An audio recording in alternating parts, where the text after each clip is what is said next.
Hey, salut les visiteurs, salut les youtubeurs, salut chers abonnés de YouTube. Euh, Bienvenue sur ma chaîne Parlons Design.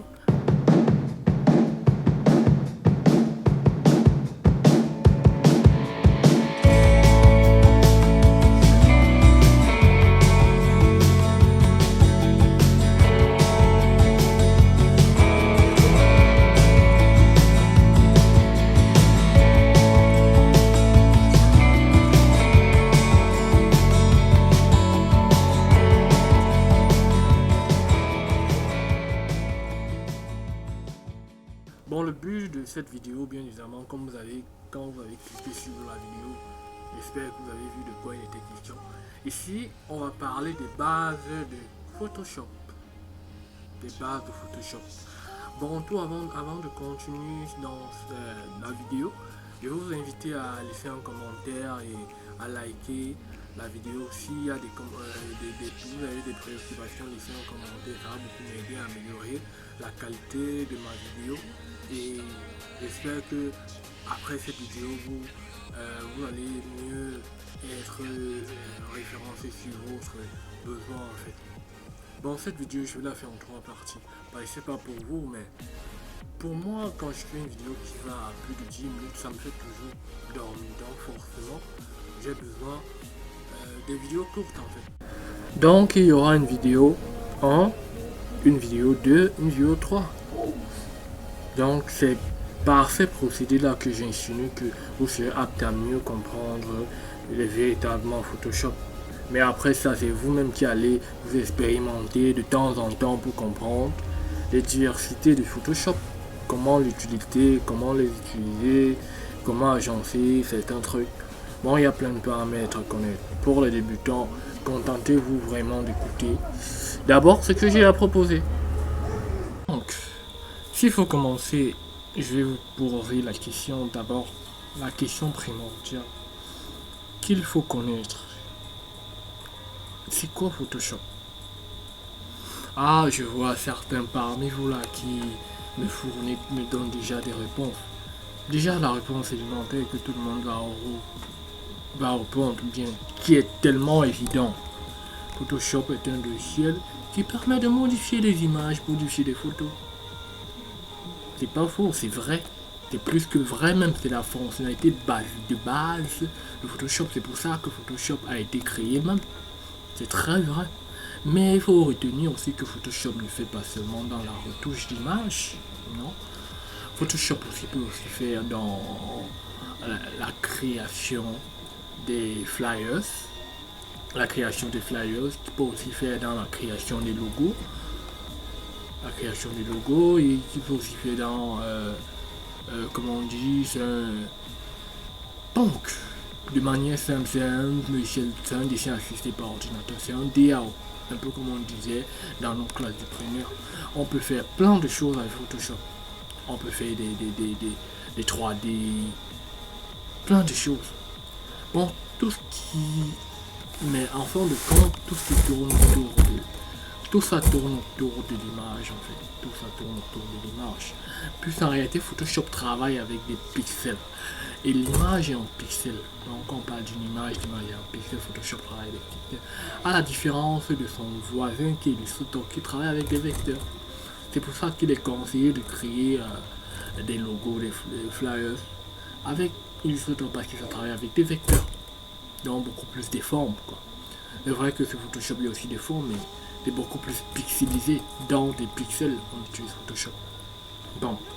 Donc s'il faut reprendre ça de manière simple, Photoshop, en définition, Photoshop est un logiciel de traitement d'image, d'édition et de dessin assisté par ordinateur. Donc, de manière simple, c'est un peu ça. Bon.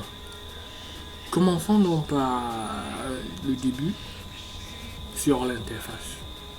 Déjà, quand vous allez ouvrir Photoshop, dans les anciennes versions, sans cette version, ça ouvre directement l'interface comme ça. La nouvelle version, c'est un peu différent. Cette version, vraiment, elle remonte à la version 2017. C'est un peu, elle ressemble à la version 2017. Sauf que c'est Photoshop C6. CS6. Ouais. Donc c'est l'équivalent de Photoshop 2017. Donc on voit que Adobe System a créé plusieurs types de Photoshop pour que vous puissiez utiliser Photoshop qui vous convient le mieux.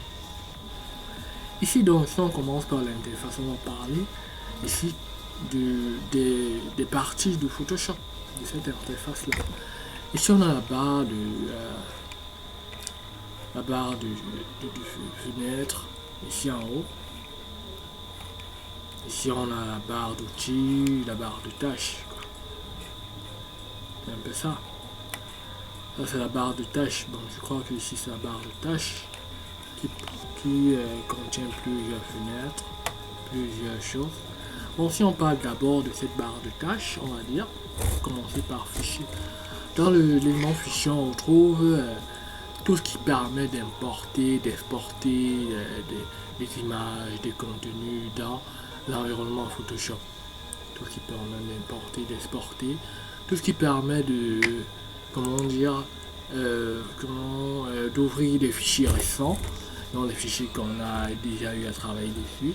On va les trouver là. On peut aussi faire des impressions. Toujours dans le fichier, on peut effacer, on peut supprimer, on peut enregistrer pour le web. Il y a plein de petites choses. On peut même quitter directement l'application sur fichier. Après ça, il y a l'édition. Dans l'édition, ça permet c'est une partie qui permet d'effectuer des actions retour, de faire des marches en arrière, des actions avancées, de remplir des contours, d'effectuer des déformations, des transformations manuelles. Là, on va voir avec devant de quoi il est question quand je parle de transformation manuelle, de remplir, de faire des déformations, tout ça, etc. On va voir de quoi il est question. Tu vois. Maintenant, dans l'image, ici, ça permet de faire des modifications sur l'image. Par exemple, si on a mis une image dans notre environnement Photoshop, on peut augmenter sa taille, on peut diminuer sa taille. Si la taille de l'image ne convient pas, on peut augmenter, diminuer, on peut régler sa colorimétrie, augmenter un peu de ton, de chaleur, etc. Je ne sais pas si vous comprenez un peu. On peut changer la taille de la zone de travail, dans image, que tout ça se retrouve. On peut aussi changer de mode. On peut passer en mode CMGN, en mode RVB, en mode Ray, en mode bitmap, plein de choses. Bon, si on parle d'abord, si je reviens sur les modes, il faut retenir que le mode CMGN, c'est le mode qui permet les impressions. Donc, par exemple, si on fait un flyer sur Photoshop et qu'on veut imprimer ce flyer là, on va devoir se mettre en mode CMGN. C'est un mode qui permet les impressions. Par contre, le mode RVB, c'est un mode qui permet de faire des sorties des images pour le web, quoi. Des images qu'on veut publier sur le web. C'est beaucoup mieux d'utiliser le mode RVB. Et maintenant, le mode gris, c'est un mode niveau gris c'est un mode qui généralement s'utilise sur plusieurs appareils, téléphone, toutes les sortes d'appareils. On peut utiliser ce mode là. Il y a encore quoi comme dans les modes. Je crois que pour le mode c'est bon. Ensuite il y a ici calque. Ici ça concerne la feuille de calque, tout ce qui concerne la création de calque. Je vais vous expliquer un peu plus du monde ce que c'est un calque. Tout ce qui concerne la création des calques, le stylement des calques, les marques de fusion, les alignements, la distribution des images, la pixelisation des calques, la sélection, les sélections des calques, tout ça, etc. Les dissociations, les déformations, les masques, comment masquer un calque, les filtres dynamiques, etc. Un peu devant, on va parler de ce qui est, de quoi il est question ici là. Donc de copier les duplications calques. Ensuite, il y a ici l'onglet texte. Ici, ça concerne le texte, quoi, la typographie. Donc, tout ce qui concerne, bien évidemment, la typographie. Là, cette fonctionnalité est beaucoup plus utile quand on est sur l'outil texte, quand on écrit un texte. Là, on aura forcément les fonctionnalités qui vont se débloquer. On va pouvoir les utiliser, orienter, faire des orientations, des lissages, faire des conversions en forme, tout ça. Tout ça, ça rentre dans le petit texte. typographie, texte, parce que le texte est quand même différent de forme. Si on veut rendre un texte en image, là on peut entrer dans l'onglet texte, quoi. Ensuite, l'onglet sélection, tout ce qui concerne les sélections. Quand on sélectionne une partie, on veut la désélectionner, on entre la sélection, on veut modifier un contour de sélection, sélectionner, on veut améliorer un contour sélectionné, etc. On veut intervertir les sélections. Tout ce qui concerne la sélection est dans cet outil de sélection. Maintenant, les filtres, si un peu devant, on va parler de ce qui concerne les filtres. Généralement, c'est quand on veut changer comment dire, les effets, changer les effets de l'image. Par exemple, on veut rendre une image un peu plus... Bon, les filtres, il y a des effets assez bizarres, quoi. On veut rendre une image un peu plus floue, esthétique, tout ça. Ça peut toujours ça rentre dans la catégorie effets. Plus devant, je vais vous montrer, parce que là, comme ça, je peux pas bien vous expliquer en fait de quoi est les questions là. Je vais vous montrer un peu plus devant. De quoi il est question. En fait, les 3D là, c'est pour les objets en 3D. Comment faire les objets en 3D, rendre les images en 3D, des formes. Bon, c'est beaucoup plus. Quand on parle de 3D, ça beaucoup plus avec des calculs de forme. Donc, quand on rend un objet en forme, on utilise beaucoup plus 3D. Bon, ces 3D ici, pour utiliser ça, il va falloir déjà. Parce qu'il faut toujours beaucoup pas rendre directement un objet en 3D, juste comme ça. Il y a des paramètres à prendre en compte pour pouvoir rendre un objet une forme en 3D.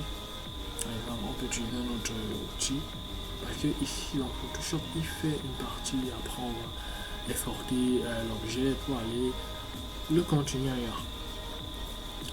Dans l'affichage ici, ça c'est ce qui concerne les zooms, le zoom sur l'image, la taille de l'image. Si on veut zoomer, dézoomer, on veut faire des corrections, des formats, pixelisation, de magnétisme.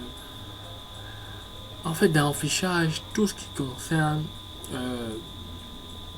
la fenêtre, les fenêtres, et que vous ne trouvez pas entre quelque part dans l'affichage, vous pouvez zoomer, dézoomer tel objet, vous pouvez changer le mode d'affichage, je sais pas, c'est beaucoup plus dans là, on peut aussi ouvrir des règles là-dedans.